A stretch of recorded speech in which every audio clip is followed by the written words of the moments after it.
restaurant, we are being served by them. The food I know you're big on lecturing Americans on their moral failings, but what about the moral failings of the Mexican government, which is corrupt, parts of it are controlled by the drug cartels, it doesn't serve the needs of its own people, and it hasn't for almost 100 years, and yet it's 100% America's fault, and not the fault of the Mexican government, which uses illegal immigration as a pressure relief valve. That's what's happening. And it hasn't for almost 100 years, and yet it's 100% the Mexican government, and not the fault of the Mexican government, which uses illegal immigration as a pressure relief valve. That's what's happening. And it hasn't for almost 100 years, and yet it's 100% the Mexican government. Have been killed because of violence in Mexico. And we're going to have elections in Mexico on July the 1st, and I hope that changes. But I'm no one to defend the Mexican government. There's a lack of democracy, there's a lack of transparency, there's a lot of corruption. There's really nothing to defend about the President Peña Nieto. But in effect you are, because you're saying that our illegal immigration problems are our fault, when in fact abetting illegal immigration is the policy of the Mexican government. The single largest source of heroin in the United States is Mexico. The leading cause of death for people under 50 is heroin OD. So why shouldn't we be angry at the government of Mexico for allowing this to happen here? Well, because there's a different way of seeing that. You are seeing it as Mexico is responsible for the drugs coming to this country, and the way people in Mexico and the way people in Colombia and in other Latin American countries, the way they see it is that as long as you have 20 to 25 million Americans who use continuously illegal drugs, there's again a problem of supply and demand. And it doesn't matter what you do at the border, it doesn't matter if you have a huge wall, drugs are going to keep on coming.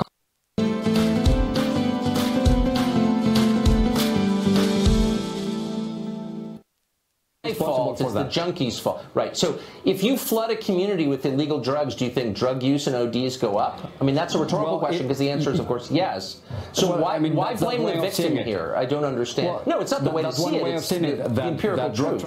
Tucker, if you have 20 or 25 million Americans who've used an illegal drug in the last month, what are you going to do? I mean, unless you change the consumption, nothing's going to change. Because if I dropped a ton of heroin into your zip code, do you think you would see a higher rate of heroin addiction? And do you think that would be the fault of your children and your neighbors? No, it would be my fault. It is not only that you drop it. The fact is that people are asking for that. Illegal drug users in the United States 15-year-olds are desperate for cheap heroin. No, I mean, look, let's be honest. Not building a wall is not making the problem better. People are dying as a result of it. No, the wall won't help. The wall would be completely useless. How do you know that? So let's take a look at walls through history. How many have been completely useless? Let's see, none. Let me give you just a few arguments here. Okay. According to Pew Research Center, almost 45% of all undocumented immigrants come by plane or with a visa. So it doesn't matter how long or wide almost your wall how many? What percent? Almost 45%. You can check it. So what about no? I think that number's right. I think that number's right. But there's still 500,000 people, more than, apprehended at the border every year on foot. That doesn't account for all the people who made it across. You have hundreds of thousands of people coming, some unknown number, coming across with no wall, and you have tons and tons of drugs. So why is it immoral to try and stop that? Because the idea that you are giving your audience, and the idea that President Trump is giving the American people, is that we are being invaded by Mexico. That is not true. More Mexicans actually are leaving the United States than coming to this country. I'm not saying we're being invaded. I'm saying tons of drugs and hundreds of thousands of people are... I'm not saying there is. I'm saying there's no tons of heroin and hundreds of thousands of people are coming across, and many of them would be stopped by the wall. So why is it immoral to put a lock on our front door? I don't understand. Why should we be scolded for wanting to protect our own country? I don't get that. I agree with you. Every single country has the right to secure borders. I have no problem with that. But you're arguing against the wall. That the wall that President Trump wants to build, and that apparently you're supporting, would be completely useless. First of all, there's no invasion coming from Mexico. Second, it's not true that hundreds of thousands of people are coming to this country, because the undocumented population has remained stable in this country for the last decade, and third, Mexico, of course, won't pay for that. First of all, we don't really know what the undocumented so-called population is, because they're here illegally. No. As a factual matter, we don't. It's true. We do. The Census Bureau, look, the government. The point is, you've got 11 million at least. Could be 20. We don't know. But there are more than 10 million people here illegally. They're here illegally, 11 million. We'll say 11 million.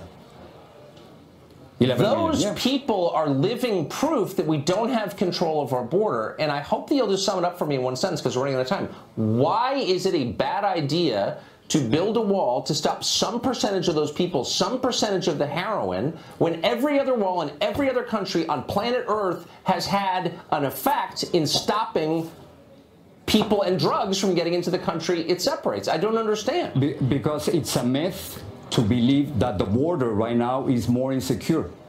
It's a myth. And then, as long as you have millions of consumers of illegal drugs in this country, drugs are going to keep on coming from ports of entry or through tunnels. That's on one hand. Let's just build the wall and we'll see. We can come back and kind of assess its effectiveness. If you come by plane, trucker. Okay, that's great. Jorge, thank you for joining us. Thank you. Appreciate it. Thanks. New information today from investigators on the Las Vegas shooter, Stephen Paddock. We'll tell you what they said next.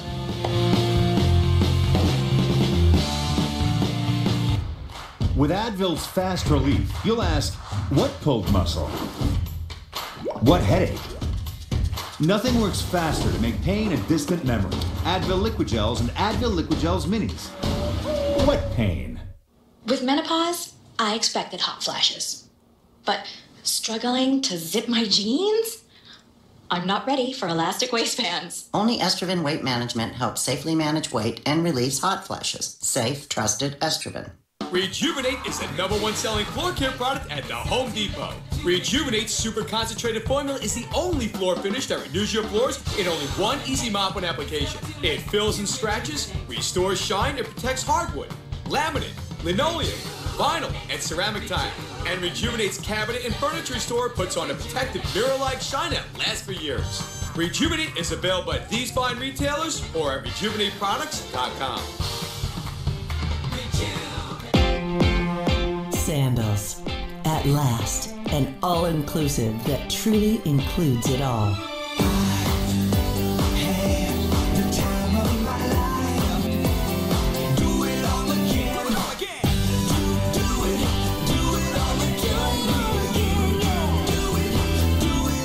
Sandals, the world's only 5-star luxury included resorts.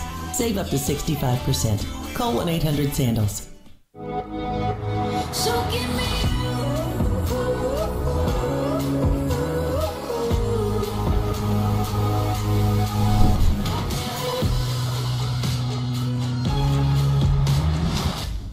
I was out here smoking instead of being there for my son's winning shot. That was it for me. That's why I'm quitting with Nicorette. Only Nicorette Mini has a patented fast-dissolving formula. It starts to relieve sudden cravings fast. Every great why needs a great how. I lost 25 pounds on Jenny Craig. From a top diet 7 years straight comes the all-new Rapid Results by Jenny Craig. Lose up to 16 pounds in just 4 weeks with food you love. Eat 6 times a day with no prepping or cooking. You have your breakfast, lunch, and dinner ready to go. It's all laid out for you. So you can get on with your day and watch the pounds melt off. Man up, give them a call. Start Rapid Results for $16 plus the cost of food and get $70 in free food. Hurry, this offer won't last long. They're called the Branch Davidians. Fully David Koresh is the Messiah. Waco, Texas. It's a polygamous state. Assault rifles. They're coming for me.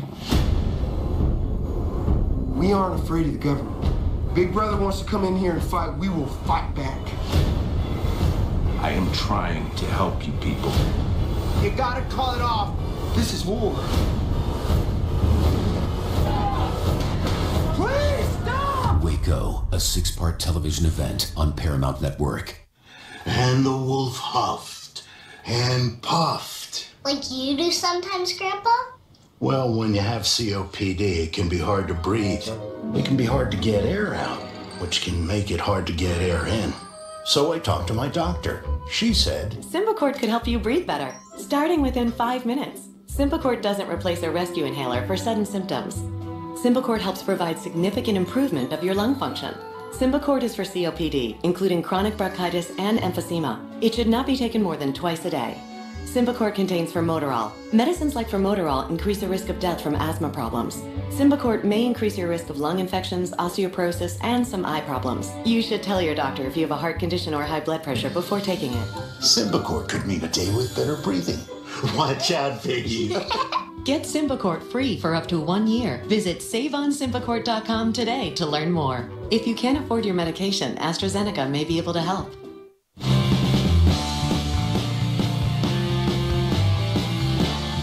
Las Vegas police held a press conference today to update the public in the investigation into the Mandalay Bay shooting. Earlier, cops had suggested charges would be forthcoming in the case.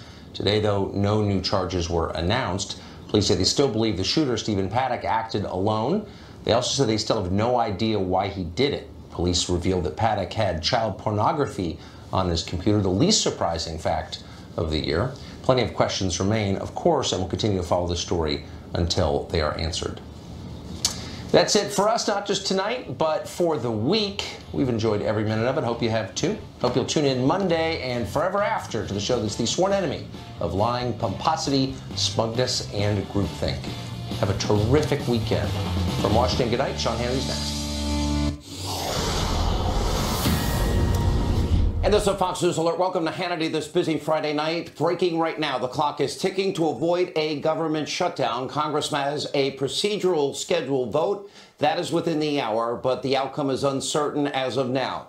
Also tonight, we will debunk all the lies, the hysteria in the media over the potential shutdown and expose the Democrats for their blatant hypocrisy on this issue.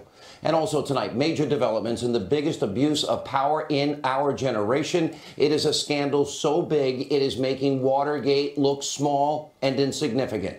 Sarah Carter is reporting that congressional Republicans, they are lining up to see the classified memo that shows systemic FISA abuses that were committed by the Obama administration against the Trump campaign and the incoming president. This is only about a tenth of what we know is coming. Stay tuned. Tonight, we are issuing you a call to action. The American people, how do we get this explosive information released? Release the memo. We'll cover all of it in tonight's Breaking News Friday night opening monologue. All right, so the Democrats, the media, they're desperately trying to whip you into a frenzy about a government shutdown. Now, they want to create a climate of fear and panic that is all based on lies. Now, let not your heart be troubled. The left, they're not telling you the truth about what is actually going to happen if at midnight tonight the government, quote, shuts down. It never really shuts down.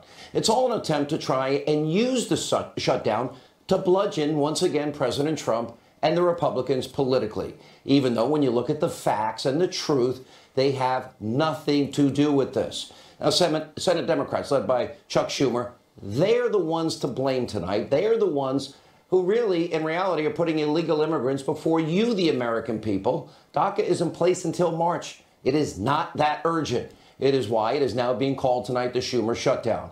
Now, he and liberals, they own this tonight. And, of course, fake news, CNN, the whole network, well, they're taking the lead in launching a false shutdown narrative to try and smear the president and Republicans. Now, take a look. This is classic. How the OMB director, Mick Mulvaney, completely shuts down and owns Jim Acosta of the fake news network. Watch this. How can it be the Schumer shutdown when Republicans control the White House, the House, and the Senate? Come on, you know the answer to that as well as anybody. I mean, I have to laugh when people say that, oh, we control the House, the Senate, the White House, why can't you get this done? You know as well as anybody that it takes 60 votes in the Senate to pass an appropriations bill, right? You know that. I know that. Okay, so when you only have 51 votes in the Senate, then you have to have Democrat support in order to keep the government, to fund the government. So that's the answer to your question. It seems that the whole process was blown up by the president's comments. When Republicans tried to add a discussion about Obamacare to the funding process in 2013, we are accused by Nancy Pelosi and Chuck Schumer of inserting a non-fiscal, a non-financial issue into the spending process in order to shut the government down. How is that not exactly what is happening today? There is no reason that you have to deal with DACA this week. There's no reason you have to deal with DACA before the end of February, the middle of February. DACA doesn't expire till March 5th. This is purely an attempt by the Senate Democrats, led by Mr. Schumer, it's why we call it the Schumer shutdown, in order to try and get a shutdown that they think this president gets blamed for. Now, fake news is CNN's Jim Acosta. He's either lying to you or he doesn't understand that if you're in the Senate, you actually need 60 votes to break a filibuster. You paying attention, Jim? That's why it's being called the Schumer shutdown, because the Democrats, they are refusing to vote on a clean continuing resolution, which they say they always like, and that includes funding for the CHIP program, the Children's Health Insurance Program, that they say they wanted, and wanted badly. Now, don't believe any of this for a second. In this particular case, the Democrats actually care about DACA and the Dreamers, that this is what it's about. They don't even want a DACA solution. They want to run on this in 2018. They want to use it as a political weapon for these midterm elections. Now, Democrats and the media, they're also praying that this shutdown drags on for as long as possible because they want to stop, what, the Trump economy dead in its tracks, which is not going to happen. Now, President Trump, he has thankfully reversed the economic decline that we saw all 8 years under Barack Obama and the left. They can't stand watching this. Look at this. Good news for you is bad news for them. The stock market is at an all-time high. Under President Trump, the Dow Jones is having its best year since FDR was president. 2.2 million jobs now have been created. Unemployment in America, a 17-year low. Americans filing for unemployment, get this, is at a 45-year low. Good news. Americans and African Americans and Hispanic unemployment, get this, it's at an all-time low under the president's policies, and consumer confidence is near an all-time high. Also, 2 million fewer people are on food stamps today. The forgotten men and women are being remembered, finally. In other words, it is a complete in 1 year turnaround and the exact opposite of what we saw during the last 8 years of Obama's failed economy. They don't want to focus on this. And in addition to being exposed as total frauds and political hacks over the government shutdown, well, Democrats are also massive hypocrites, and we have the evidence. Here's what they said back in 2013 when they were trying to blame Republicans for a government shutdown. You might remember this. I call them legislative arsonists. They're there to burn down what we should be building up in terms of investments in education and scientific research and all that it is that make our country great and competitive. It's sort of like this. Someone goes into your house, takes your wife and children hostage, and then says, let's negotiate over the price of your house. You know, we could do the same thing on immigration. We believe strongly in immigration reform. We could say we're shutting down the government. We're not going to raise the debt ceiling until you pass immigration reform. It would be governmental chaos. I join the American people in their disgust at what happened in terms of the shutdown of government. It's an unthinkable tactic to use in the political debate. The hypocrisy is stunning. That's what they are doing.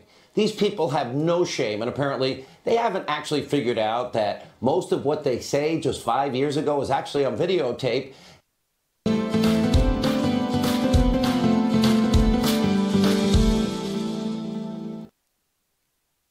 And trying to convince you, the American people, that a shutdown will lead to mass suffering and apocalyptic-like circumstances. Those are all lies they've been telling all week. Now, the OMB director, Mick Mulvaney, explained earlier today that in 2013, and this did happen, the Obama administration, they made the shutdown as bad as possible to score cheap political points. They did hold everything hostage. And Mulvaney, he also laid out how most of the government is going to stay open if this, quote, shutdown happens in less than, what, 3 hours. Watch this.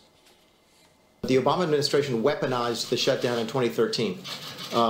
What they didn't tell you was that they did not encourage agencies to use carry-forward funds, funds that they were sitting on, nor did they encourage agencies to use transfer authority. They could have made the shutdown in 2013 much less impactful. The military will still go to work.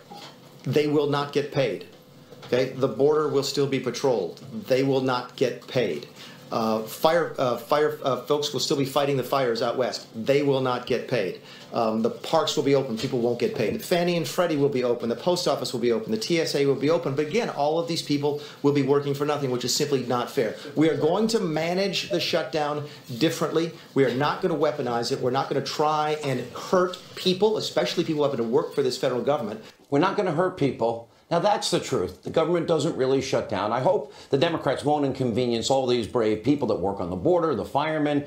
Just don't believe the media and the Democrats, their typical scare tactics, because they're not true. And very few people will tell you that. All right, on to our big top story tonight. Alarming, shocking. People will go to jail. Comparisons to KGB tactics Well, that is how lawmakers tonight are describing the biggest scandal in American history that the media is trying to ignore. They will not be able to. Now, Sarah Carter is reporting tonight that more than 130 members have actually gone to see the explosive classified memo that shows systematic FISA abuses against the Trump campaign and an incoming president. And according to Sarah Carter, the vast majority of those members of Congress, they happen to be Republicans. In fact, only Democrats, the only ones to look at the 4-page memo, are the ones who are on the House Intelligence Committee, and only one other Democrat we know of actually took the time and went over to look at it today. And Democrats on that House committee, by the way, who are the ones that voted to keep it secret from Congress, they don't want you to see it. So what are the Democrats trying to cover up in this particular case? What are they hiding here? Who are they protecting here? And why do they want to keep it a secret? Now, tonight, we are demanding that this information be released to you, the public, because the American people, you need to know about this huge and massive abuse of power and how the Obama administration has weaponized the powerful tools of intelligence and how the Clinton bought and paid for phony Russian dossier was actually used to not only spy on the Trump campaign, but also to get a FISA warrant based on lies. So we're asking tonight that you call your members of Congress. There's the number. It's on your screen, 202-224-3121. Tell your members of Congress, release the memo. That's it. If you're on Twitter, hashtag release the memo. We're going to put the number up throughout the show tonight. Now, I know a lot of you have been writing and asking, well, why is it taking so long? We have been since March. We reported first then about this abuse, that the Trump campaign had a FISA warrant that was issued against them. That was back in March. We have been unpeeling the layers of this onion, this massive scandal, and it is so imperative. We've now gotten to this point that you need to see this information for yourself. We hope you'll call the number on your screen. Demand, just release the memo. Tell the truth to the American people, because we have a few powerful people in the intelligence community. Well, they thought they knew better than we did, than you did, about who should be the president. They abused their position. They tried to influence, steal, rig an election. Now, all that needs to happen is this. The House Intelligence Committee, they need to vote to release this information to the public. They will then send it to the White House, so I would assume would sign off on it. So in reality, with enough pressure, this could be done in a matter of days. And sources familiar with this memo, they are telling us that the contents of this memo are so severe and so shocking that it will lead to the firing of people at the highest levels of the FBI and the DOJ. Now, please keep this in mind. As we said earlier, everything that we are telling you tonight, it's only a small portion of what will be coming out throughout this year. It's going to take time. We're going to need your patience. But the first explosive evidence is now available. Think back to Watergate. Watergate was, a third-rate break-in, a group of people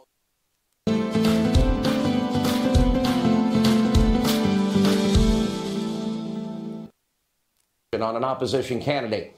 This scandal is about the systemic abuse of power, the weaponizing of the powerful tools of intelligence against an opposition party during an election year, and in the process shredding our Constitution, our Fourth Amendment constitutional protections against unreasonable search and seizure, all in a plot to impact and rig and steal an election.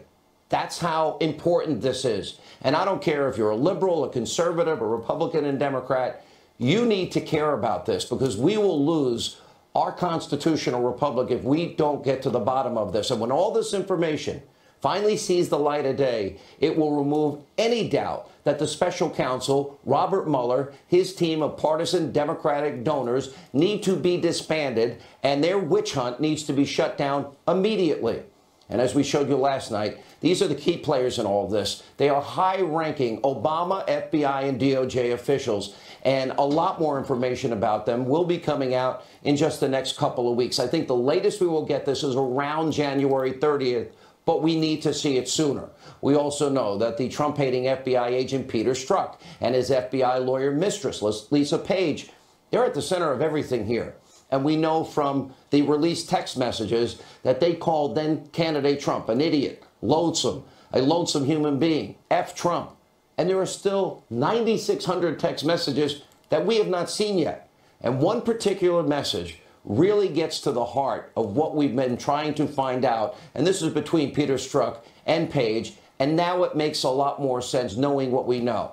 Now, back in August, Strzok wrote to Lisa Page, well, I want to believe the path that you threw out for consideration in Andy's office, that there's no way he gets elected, but I'm afraid we can't take that risk.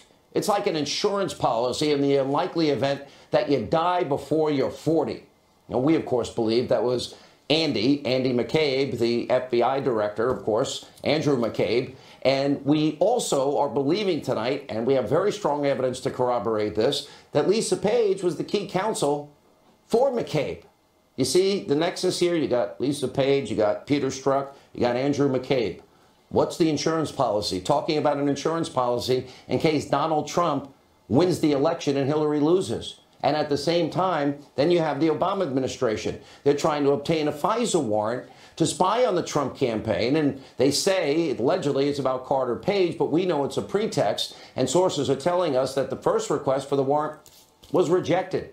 They said no, which rarely happens. And that's when the Clinton bought and paid for phony Russian propaganda dossier was then used. Now, that dossier put the request over the top. Then they were granted the FISA warrant, and that allowed the Obama administration to begin the systemic abuse of FISA spying powers to target a candidate, an opposing candidate, an opposition party in an election. And this is part of the important Fusion GPS. Now, co-founder Glenn Simpson. Now, he testified, this was released yesterday, he didn't even bother to verify what was in the dossier. He just trusted the person he's paying, British spy Christopher Steele, even though Steele is known to have paid Russians for information. And by the way, his very skilled nature is what? His skill is deception. And we're learning from the Simpson testimony that the Clinton campaign and the DNC knew he was reacting, in other words, and reaching out to the media outlets to try and get them to write stories about the fabricated Russian dossier. So just like we've been telling you, Clinton bought and paid for a dossier, $12 million. It was going right through one lawyer, through her campaign, right through another lawyer, through the DNC, which she was controlling. In it, what do we have? Russian lies, salacious lies, all in an attempt. She rigged the election against Bernie. Now she's trying to rig the election against Trump. Comey and Strzok, well, they exonerate her before an investigation. You get it? There's a lot of rigging here. I know this is a lot to absorb, but there are so many questions. We need to know who knew what, when, and where.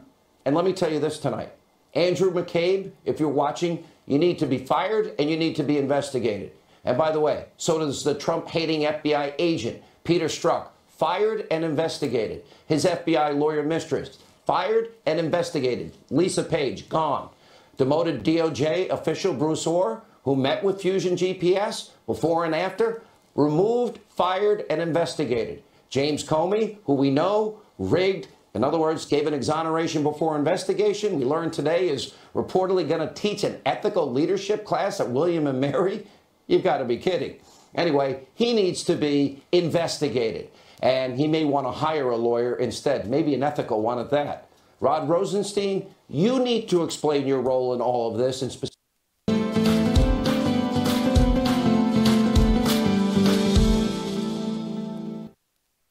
needs to be fired. And finally tonight, Special Counsel Robert Mueller, his corrupt and biased investigation needs to be shut down once and for all. It was predicated on lies from the beginning. The country has suffered enough, and it has been unfair, inaccurate, untrue, and extremely and extraordinarily and abusively biased in their tactics and their hiring of people with questionable ethics who in the past have withheld exculpatory evidence, were overturned 9-0 in the Supreme Court. People went to jail, and that was overturned in the Fifth Circuit Court of Appeal. And you only hired people that donated to Barack Obama, Hillary, and, of course, the DNC. What we are uncovering here is far worse than Watergate. People need to be held accountable, especially when you have congressmen that saw the memo, that say the memo is likely to send people to jail. This is a massive abuse of power, a major violation and a shredding of America's constitutional principles. The powerful tools of intelligence were abused by the people at the top, not the rank and file, not the FBI, agents out there working hard to protect us every day, not the people in the intelligence community that protect us every day. These were people at the top.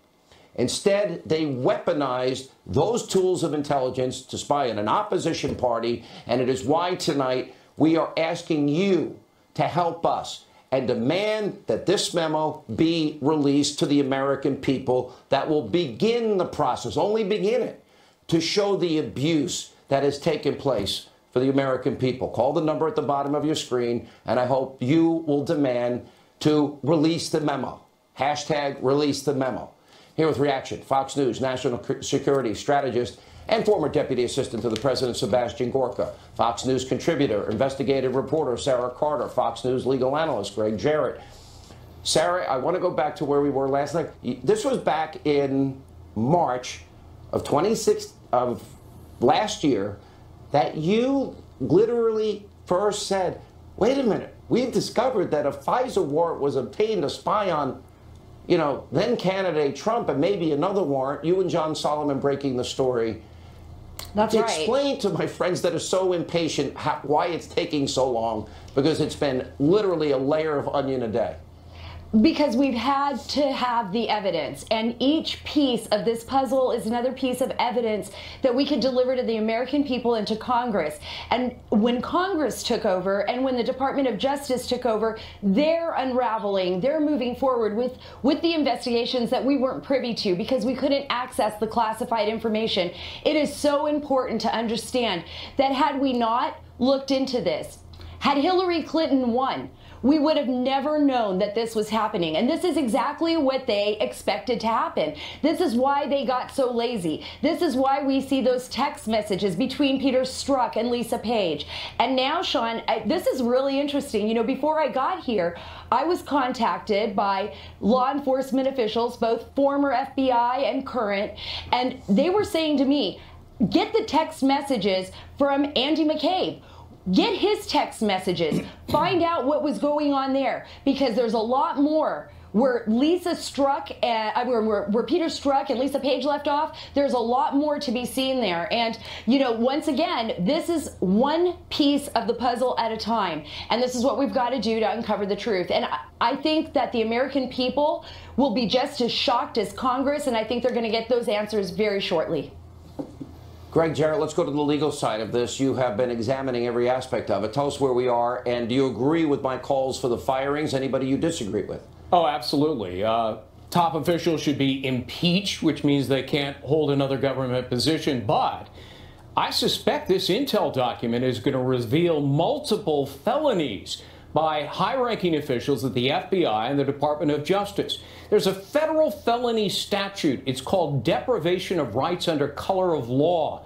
And it says that a government official cannot use their position of power to deprive somebody of their constitutional rights. Here, it's the constitutional right to privacy as upheld by the Supreme Court. So if the FBI and the DOJ goes into a federal judge using a fake false document to obtain a warrant to spy, that's a violation. It's a felony. It's 10 years behind bars. People ought to be prosecuted for that.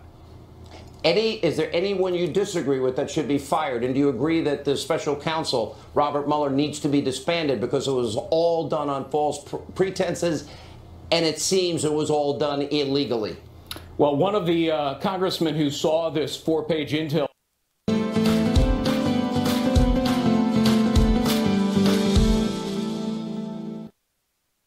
or is Rod Rosenstein, who's the acting attorney general in the Mueller investigation. He's Mueller's boss. He's overseeing it. If he goes, Mueller should go, and so should his investigation.